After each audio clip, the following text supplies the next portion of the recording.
Defense Secretary Pete Hegseth outlined sweeping changes he intends to implement at the Pentagon in a rare meeting of the nation's top admirals and generals, and one that now included President Donald Trump. If the words I'm speaking today are making your heart sink, then you should do the honorable thing and resign. No beards, no lawyers, no rules. Inside Pete Hegseth's radical remaking of the U.S. military. A gathering in Virginia and a military at a crossroads. In late September, hundreds of America's top generals and admirals were summoned from their posts around the globe, without explanation, to an unprecedented gathering in Quantico, Virginia. The event was not a routine strategy session, but a declaration of a new, controversial vision for the U.S. military, delivered by its new leader, Defense Secretary Pete Hegseth. Standing before a silent auditorium of career warfighters, Hegseth outlined a radical overhaul aimed at forging a more lethal warrior ethos. But as the details of his agenda emerge, from purging personnel to sidelining legal counsel and questioning the very rules of war, a profound question arises. What do these dramatic shifts signal for one of the nation's most respected institutions? The war on woke is also a war on beards and body fat. At the heart of Secretary Hegseth's address was a declaration of war on what he termed the woke department. He argued that under foolish and reckless political leaders, the military had lost its way, succumbing to decades of decay by promoting diversity and inclusion. His targets were specific, unflinching, and loaded with the raw language of a culture warrior. He boasted of removing, quote, toxic ideological garbage, specifically targeting dudes in dresses, climate change worship, and gender delusions. He criticized the physical appearance of troops, stating it is completely unacceptable to see fat generals and admirals in the halls of the Pentagon, and mandated a crackdown on grooming standards. The era of unprofessional appearance is over, Hegseth announced. No more beardos. In his most sweeping directive, he ordered that all fitness and combat role standards revert to the highest male standard only. He was explicit about the consequences. If that means no women qualify for some combat jobs, so be it. We're not playing games. This is combat. This is life or death. His speech culminated in a clear ultimatum to the military's senior leadership, challenging anyone who disagreed with his new direction to step aside. If the words I'm speaking today are making your heart sink, then you should do the honorable thing and resign. This is not merely a shift in focus. It is a deliberate purge designed to enforce ideological conformity. In Hegseth's new military, the physical body of a soldier, their weight, their facial hair, even their biological sex, becomes the first and most visible test of loyalty to a new political order. Military lawyers are no longer guardrails. They're roadblocks. Shortly before the Quantico summit, Hegseth summarily fired several senior military lawyers, known as Judge Advocate Generals, JAGs, sparking alarm among U.S. senators.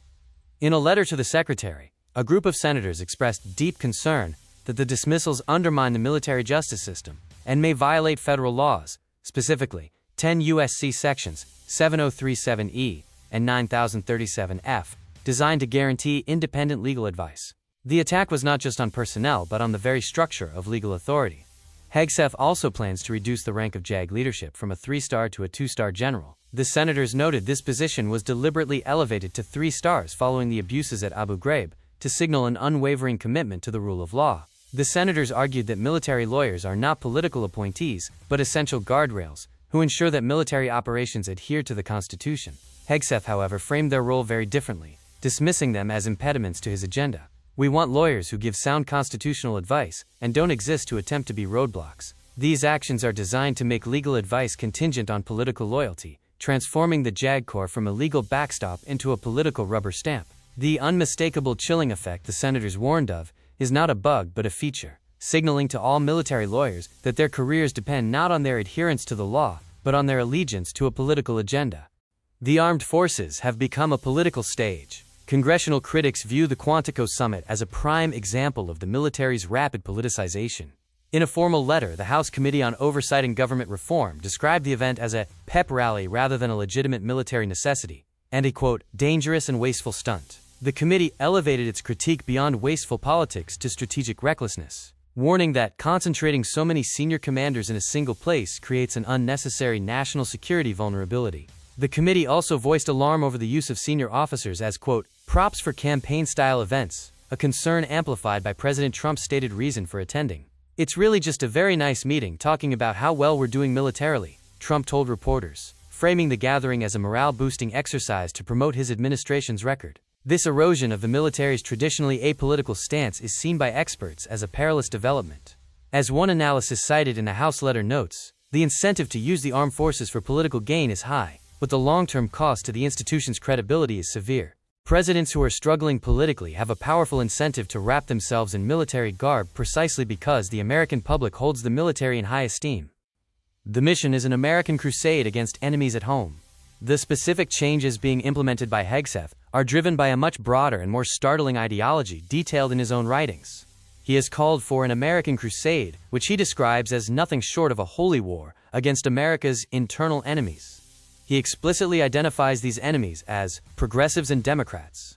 In his view, conservatives are locked in a perpetual conflict that must be won not with debate, but with brute force, urging his followers to mock, humiliate, intimidate, and crush our leftist opponents, and to attack first. This worldview provides the context for his actions at the newly renamed Department of War. The fight against wokeness inside the Pentagon is, for Hegseth, part of a larger preemptive battle for the soul of the nation, where political disagreement is framed as sedition. This rhetoric transforms the role of the Secretary of Defense from a leader of a national fighting force to the commander of one side in a domestic culture war, viewing fellow citizens with the same adversarial lens typically reserved for foreign threats.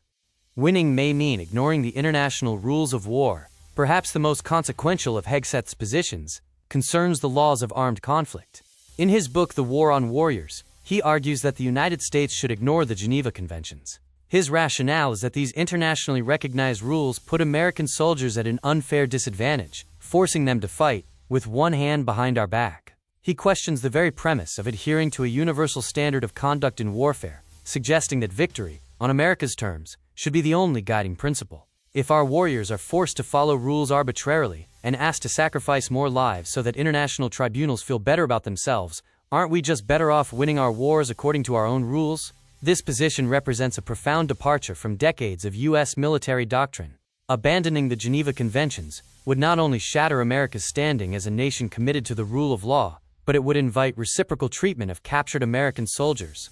This policy doesn't just risk America's reputation, it risks American lives by dismantling the very international agreements designed for their protection. Secretary Hegseth's conclusion: a new kind of war. Secretary Hegseth's agenda represents a fundamental reimagining of the U.S. military. It is an institution being reshaped to fight a war, not only against foreign adversaries, but also against perceived wokeness at home, against its own legal traditions, and against the international norms it once championed.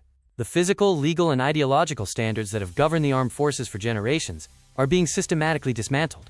In the pursuit of a more lethal force, what becomes of a military when its own leaders declare war on the very legal and ethical guardrails designed to protect both its integrity and the republic it serves?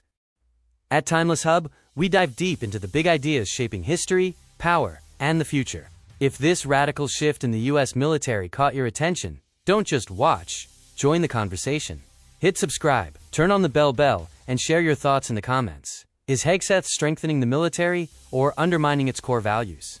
Right finger, stay with us, where history meets the battles shaping tomorrow.